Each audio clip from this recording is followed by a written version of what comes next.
Do you guys believe in miracles?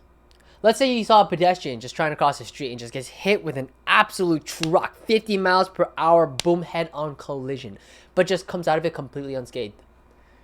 Iron Man style, just coming out unscathed, looking hot as fuck, Tony Stark. He just brushes it off. Miracle, right? And in today's video, I'm gonna be honest, I didn't believe in divine intervention until I watched the game from today. This is from day 2 of regional finals. Rank 1 of North America, Dishsoap he just took one of the worst augments. Just objectively one of the worst hero augments in the entire game. And pulls out an incredible miracle run. I'm not going to spoil anything, so let's just hop into the video. But holy shit, do we have a game today? Alright, here we are. This is from day 2 of regional finals. You know what? You know what I'm going to do? I noticed this in the last time that I made one. I'm going to make my camera just a tiny bit smaller because you can't see the first thing for whatever reason, the first trait. So I'm glad I got that out of the way. Anyways, we're on 4x speed here because there's not much to talk about in the early game. He picks up a rod from the carousel. That's fine. 4 Wukongs. That's kind of hype. 4 Wukongs. What are you going to do with 4 Wukongs? I don't know yet. GP pair. Renekton pair. Right? Pretty nice. He's sitting at a good spot. Maybe laser core leaning AP. Really cool start to be in, right? 2 on hero augments. Dog shit. This is always the worst. You ever play, like, if you've played hero augments, you know 2-1's the worst. It just feels the worst. You feel locked in so early, you know what I mean? But I digress. He is playing an AP start. His items are actually okay, potentially for like a Lucian reroll, but no Lucian, so Kingslayer's not an option. Lock it maybe for Grand Challenge, but let me give you some context. In this current situation, Dishsoap actually needs to play 1st or 8th because his placements haven't been great up until this point, so he needs to go 1st or 8th. So he's looking for an augment that will help him do that. So here, Hold the Line is also an option too. Maybe he plays Quick Drop. Maybe he plays Kaisa 3. It's possible. But again, doesn't have any slams off the initial bat. He has like Archangel's Locket, whatever. Cyclone. Like, Cyclone, this is one of the worst augments in the game. It's like a 4.89. Like, there's nobody in their right mind would ever take Cyclone, right? Laser Focus isn't great here either because, you know, his items are bad. They're just bad. No bows, no swords. Channel Ferromancy. Again, maybe the MF, maybe the... He took Cyclone. Cyclone. It averages a 4.89 in Masters Plus. This augment is dog shit. And yeah, you know what he does? He still takes it because he has 4, technically 5 Wukongs. He's got 1 Norb. He doesn't even have any slams here. And what we're going to see, he sells his board because he wants to make 10 right off rip. And he just said, fuck it. He said, fuck it, 1st or 8th. Fuck it. Oh my god. 6 Wukongs now? 7 Wukongs just naturals all this shit? My god. I don't even know if you could call this a high roll. This is Cyclone Wukong. This is one of the worst ones ever, right? Anyways, but let's talk about the game plan, right? Well, we're playing any 1-cost reroll. We want to play for the 3-1 roll down, right? The idea being you don't push any level in the early game. You just sack throughout all of stage 2. Ideally, you sack all the way down to like, I don't know, maybe 70 HP is ideal. And then 5 loose streak, econ all the way down to Krugs. Don't level ever. And then by 3-1, you'll be level 4 and you'll have like maybe 50, 60 gold. And you roll down, trying to hit your 3 costs. Or trying to hit your 1-starred, 3-starred, 1 cost. Sorry. But I mean, and that's exactly what we're seeing. And the idea is that you, by the time you roll down after a 3-1, your board is stabilized. You should have your at least like 1 3-starred, 1 cost, ideally. But that's not always going to be the case. And as we're going to see here, like, you know, he is playing Cyclone. So any 3-star Wukong, especially in the early to mid game and beginning of stage 3, if he hits it, which he probably will. I mean, he's so close already. It's very likely that he'll be able to at least streak throughout the mid game. But is that enough to close out the game? See, the problem with a lot of 1-cost rerolls is that, let's say, for example, stacks on stacks. It's an incredibly fun augment to take, but it does very poorly. And it does poorly because the idea is that even if you hit a Nasus 3 by, like, let's say 3-1, by like stage 4, you've fallen off. That Nasus can only do so much. And so what I'm worried about watching him play Cyclone is that, like, hey, like, cool, you're going to hit Wukong 3, and maybe you'll stabilize throughout stage 3. What about stage 4? What happens then? What's the game plan from there, right? Like, how are you going to be able to still survive? Like, there's no way this augment's that good. Also, just keep in mind, the idea is that he's going to play Super's Wukong, right? Not Super, sorry, Hacker Wukong. If you try to play Supers and you're stuck rolling at 6 for too long trying to hit all these 3-stars, the problem with Wukong is that he gets stuck on the front line. He gets stuck for way too long. So the problem is that you need to be able to skip the front line. Hacker is the solution for that. Kill the carries, and then Wukong will just do his best to try to 1v9, right? So I can even see this board maybe potentially even streaking all the way to stage 5. But from stage 5, people have answers for Wukong, right? They have Morganas on their board. They have CC on their board. Their carries are strong enough to deal with a heavy mech Wukong, right? So how is Dishsoap even going to win? He's already down to 61 HP. He's so low. Even for like a lose streak, this is low. Usually lose streak, ideally 70 is like the ideal sweet spot. You want to be like 70. I mean, anything higher than that is amazing.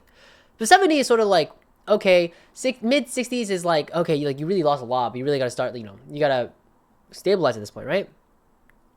So as we can see here, makes a lot of money, 57. Because he's going to be like 65 gold after all this, maybe more, 67, 69.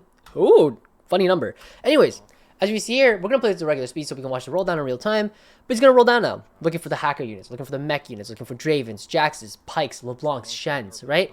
All the way down, because ideally, by the time he is, he hits the Wukong 3, which he has to actually dig pretty deep here. What is this, 21 now? He was at like 69. Funny number. Finally hits the Wukong 3. He's down to 12 gold. That costs so much just looking for that one. But he finally hit it. Notice how he doesn't level here. He doesn't level because there's nothing, that much better to tech in here. And we're going to speed it up a little bit. But now he's at Wukong 3. Perfect. Terrific. Hits the 3-star 1 cost at 3-1. Able to stabilize. Stop bleeding. Terrific. What do we do from here? He's going to be level 5. 3-2.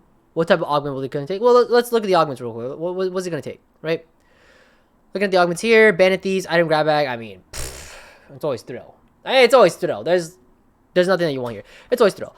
Now, when it comes to itemizing any mech super carry, any mech monkey, any mech draven, whoever, the idea is that you want to triple item your carry as soon as possible. So what do we have left? We have the Hodge, we have the Ionic Spark. Quite honestly, this is incredibly strong. I'm pretty sure this is close to BIS. BIS, I believe, is JG, along with Hodge and Ionic Spark, because the Hodge, it gives amplified more crit chance with the JG. They synergize very well together. And Ionic Spark because you get the Shred, right? Terrific stuff. He's already 2 out of 3 BIS. It's actually pretty good. He does have the chain on bench, so I mean, Titans is good too. It's not even bad. And quite honestly, again, as soon as you triple item your carry, you're basically ensuring that you have the stabilization throughout the mid game here, right? So on the next carousel, and again, he's 61 HP. He's sacked out all the early game. So as long as he hits the Titans, slam it. Right? I mean, if it's a double component carousel, maybe look for the JG, but like, quite honestly, just slam it. And then every other component, every other item, you're just using it as an aura buff. So things like Q Cone, things like Zeke's Herald, Locket even. These are all good items that you can slam onto the other units, because the idea is that your mech hyper carry will just 1v9 and win out and completely steamroll the lobby, right? That is the whole idea. So this cloak probably is going to be a snow cone, which, if you don't know, gives 25 AP to adjacent allies. And then the chain, again, 1 component, so probably looking for the Titans here, and luckily enough, he does get it. It is on the Misfortune, so I'm pretty sure nobody really wants that in this current meta. Terrific stuff. So now he has a Titans on his Wukong, triple item, and he's going to streak. So I'm actually going to put this at 4x speed, because he's going to streak for a long ass time. Now, that's basically all she wrote, right? Like, now we're going to be streaking for so long. But again, how do we cap out? What's the game plan? Usually, and again, with any 1-star reroll, once we've hit, we need to econ back up, right? And you might be wondering, like, when do we know when to level? When do we know when we should be pushing levels? When do we know, because do we just wait until we hit 50 gold and then start leveling? What do we do, right? The idea is that you want to just push level as soon as it makes sense. What do I mean by it makes sense? Again, we talk about this all the time. Pace the lobby. If he thinks that his board is going to start to lose, he's watching all of these fights very closely, very intensely, and seeing like how close they are, right? If the fights are too close, he'll level. He'll level because he wants to maintain the tempo. And taking Hacker onto his board is incredibly strong. It's a large power spike, quite honestly, right? So he knows that as soon as these fights get a little too close, and these are starting, they're not that close, but they're getting a little close, right? He'll know to tech and Hacker as soon as he needs to. Anyways, here we go. We have Axiom Mark, Makeshift Armor, Portable Forge. Portable Forge is never the option here. We know this, right? Again, like we said before, as soon as we triple item our carry, we want to itemize aura amplifiers, right? Portable Forge doesn't help us at all, right? And there's no other unit that we really want to start itemizing, really. So Portable Forge doesn't make sense. Makeshift Armor is okay. But Axiomark. Axiomark. Oh, baby. This man actually hit Axiomark. Axiomark is literally Wukong's best augment. Why is it his best augment? He has a 100 mana pool, so it's a bit high. But not only is he tanking and constantly garnering and generating mana, effectively every 3 units that are on this, you can think of it this way. Every 3 units that are on the board, he gets an extra cast. Right? 30 plus 30 plus 30 is 90. That's basically 100 if he tanks some damage. That means for every 3 units on the board, he gets 2 extra casts, which is perfect. Because if he gets into the backline, which he should, he gets Hacker in, it only takes 1 or 2 casts to pop that carry, right? Once it pops the carry, then it starts going on a rampage. Starts getting to look for other carries as well, right? Here, he levels to 7 because he understands that, again, the tempo of the lobby is starting to get a little strong. So he wants to match up the pace and stay ahead of the pace to maintain his streak so that he can keep generating econ. Techs into Hacker, rolls a little bit to find a LeBlanc. I mean, this is perfect. This is stellar gameplay, right? What does this Rod want to become? Maybe Morello. Utility items are actually really great as well because, in general, what ends up happening is that you'll end up with components that don't fit into these aura items, right? Rod being one of them. I mean, it could fit into a locket, but now you don't have any anti-heal on your board. So actually, Morello on Pyke is one of Pyke's best, one of his best items. So going for the Morello on Pyke is actually really, really great.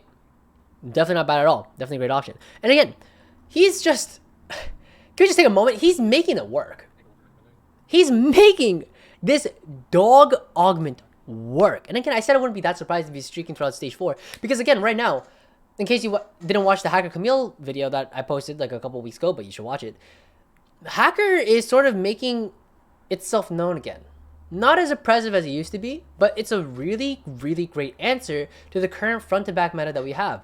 Boards like Spell Slingers and Oxforce, boards like Spreadshot Vayne.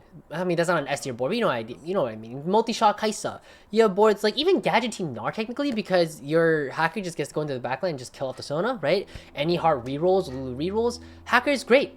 It's a terrific answer to all of these comps, and quite honestly, even Jhin. It's amazing against Jhin. So, what are we seeing here? What we're seeing is almost like, I wouldn't say it's a meta breaker. But it is an answer. A really strong and interesting answer to the current meta that we have. I'm not saying force Wukong reroll, okay? That's not what I'm saying here. Because again, this guy's got basically BIS Wukong. Basically BIS augments for what he could have gotten in this lobby. But oh my god, is he making it work. He is... You ever play soccer? You ever play soccer? I used to play soccer. I played for like 12 years. I used to play pre-academy futsal, which is like indoor sweaty ass dribbling football for all you know, soccer normies out there. But there's this one time we were playing scrims, right, which is just like practice matches, and I was playing center back. And I'm not a center back. I play left wing. I'm a dribbler. I was like the Messi of my time, you know, Japanese Messi, Jesse. All right. But there's this one time we were playing the scrims, I was playing center back, and you know, because it's a practice match, it is what it is. And game's about to end. I just said, fuck it. I'm a dribbler. I took the ball. I was supposed to pass it. Clear line to pass it just to clear the ball out. Nah, I took it. I dribbled. Just fucking elastico, scissoring, body feints, Maradona, everything. I just fucking against everybody. Not make elastico, just everything. I chop dribbled the fuck out of these bastards. I traveled past 4 guys. I just took a shot, scored. My god, the exhilaration that I felt that day though is incomparable to what the fuck I'm watching right now. This man is making, again, this augment averages a 4.89. I'm stuttering. My words are starting to fail me. Oh my god, he's on a 10 streak. This son of a bitch is on a 10 streak. In a tourney setting. This is, by the way, again, like I said before, the context matters. Dishsoap is in a position where he knows he needs to play 1st or 8th. He needs to play 1st or 8th. He knows this, so it's all or nothing. He's throwing all his poker chips onto the table, all or nothing. I'm all in, baby. Oh my god, and it's working. He's level 8, 47 gold, 50 gold at 5-2. Look at his tempo. He was behind everybody in leveling tempo for like the majority of this game because he had to send it down so deeply to hit this Wukong 3. And now look at where he is. 11 win streak, 50 gold, level 8 at 5-2. Look, Kurum. He's playing against Kurum right now. Also level 8, 0 gold. You know how long it's going to take for Kerm to hit level 9 this game? Assuming he survives? It's gonna take until like 6-2, 6-3. Soap Man over here is gonna hit it in like 3 turns. 5-5, 5-6. I mean, it's probably post neutrals. You want, you know, like I said before in the previous meta, or not the meta analysis, but in the previous video, if you're level 9, 0 gold, yeah, you're kind of a degenerate, right? Like, you need to have some money to roll down, right? So, the plan here is probably just fast 9, you know, roll post neutrals and try to see what you can do, right? But, oh my god, he is making this shit work. He's making this shit work. And I mean, like, how do we win out? What do we, what's our cap, right? What are we looking for? Are we looking for 5 mech, maybe? Looking for Fiddlesticks 2, maybe? Urgot 2, maybe? I don't even know. What even is the cap? It's just a lot of legendaries? I don't even know if 5 mech is the real cap. 5 mech, for those who don't know, just gives you just a little extra stats. It's a lot of stats. But it's all these stats that are going on to 1 unit, and you have to play 2 extra shitters on your board. I mean, you get to play a Leona, which is nice, and you get to play like a Garen, which is nice, I guess. They're going to be unitemized, though. Because, as we can see here, this guy's got double snow cone with the Zeke's Herald, buffing the crap out of this monkey. So, I mean, it's not that great. You know, the trade-off is a little too high. So, you're probably going to look at for, like, you know, some 2-star legendaries or whatever. But does he even need to?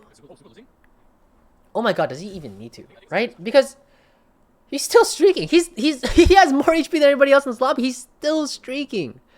He's making it work. And again, you can see he's like shifting his board, shifting the, you know, the inner working components, if you will, teching on the Janna just for a little extra mana, just because it's slightly stronger than whatever he had before. Still has admin in as well. I don't even know what the fuck his admin is. I'm sure it's fine. But oh my god. He's just making it work. I'm sorry, I got too hyped. There's like not even an analysis here. I'm just fucking... Oh my god, I'm just losing my mind. Look at this shit. Oh my god. This Wukong, it's not even losing HP. The Thrill diff. The Axiom diff. Oh my god. 15 streak. With Wukong Cyclone. Oh my god. He's just going fast 9 here.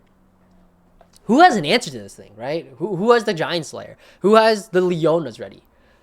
Well, what can you do against this board? There's only so much you can do. Like we said in the last video too, right? At a certain point, you just need to make sure that your board is just even online in the first place. And then once your board is online, then you can start thinking about counters. Then you can start thinking about, you know, the units and the itemizations that would work against certain boards. People want to counter this board, they need a Leona. Need a Leona, an untouchable Leona, and maybe position the carry on the correct side. Right?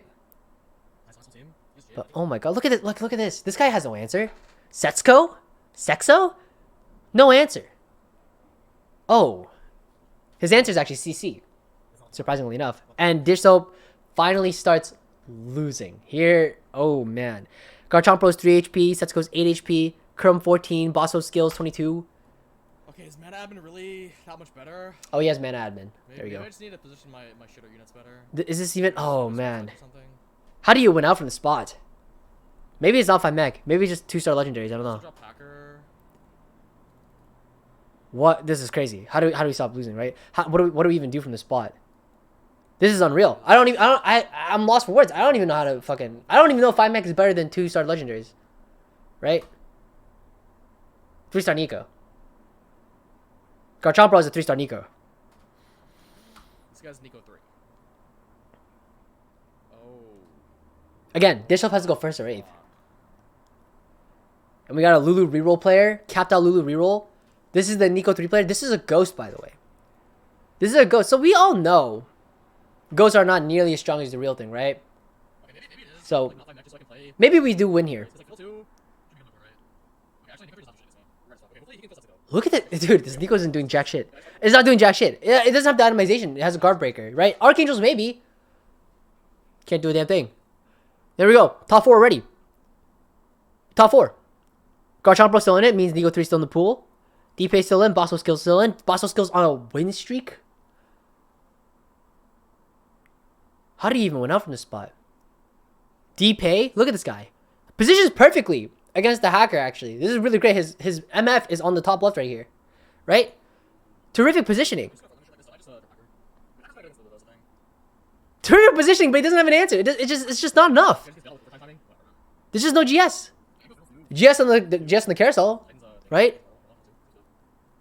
What else can you take? Dishsoap here is going to take the Fiddlesticks, right? Fiddlesticks 2. But how do we win out? Oh my god, how do we win out? Everybody's 1 HP. Look at the fucking 3 HP Garchompro, 3 HP Bosso skills, 8 HP D-Pay. Dishsoap has a lead here, but his board's starting to fall off a bit. How do you even cap this out? Oh my god, we're playing into fucking Nico 3. Oh my god, Nico 3's position top left. Oh, but I think it's in range of the Wukong. It's literally in range of the Wukong. Oh. Oh, Nico 3 lost. Nico 3 lost to Mecha Monkey. Oh god, Nico 3 lost to Mecha Monkey. Holy shit. That is a positional misplay, actually. If the Nico's on the correct side there and it goes into OT, he wins that 100% of the time. It's really unfortunate. And crazy enough, we're down to the last two. This is the miracle run, by the way. Holy shit. Dishsoap versus D-Pay. Oh my god. Mecha Bonk Bonk versus Mecha Animal Kingdom. Actually, he doesn't have any mecha. I don't know what I'm saying. But as we saw before, it didn't even win. As we saw before, Dishsoap played against the real thing. Even though D-Pay is like perfectly positioned once again. Oh god. Oh, it's gonna be close. Oh, it's gonna be close. But DP has a Leona's. He went level 9 instead. No Leona's. No 3-star 4 costs. Oh god, it's not even close. MF ulting all. Oh. Okay. One more of those games. One more. One fucking The absolute miracle run. fucking more, man. The absolute fucking miracle run. This game, my god. Absolutely insane. Absolutely insane. The regional finals is crazy. And today's day 3. Hopefully we'll see a lot of really cool games in day 3. I unfortunately Dishsoap, even though he made the miracle run here, I believe he won 6th place in the last one, and he didn't make it out, unfortunately. But he didn't make it to day 3, but, you know, there's still some incredible games to be talked about, some incredible things to see for day 3 of regional finals, and I hope you guys continue watching it. Until then, I'll see you guys tomorrow for the final day of the tournament. Take care, guys. Happy climbing.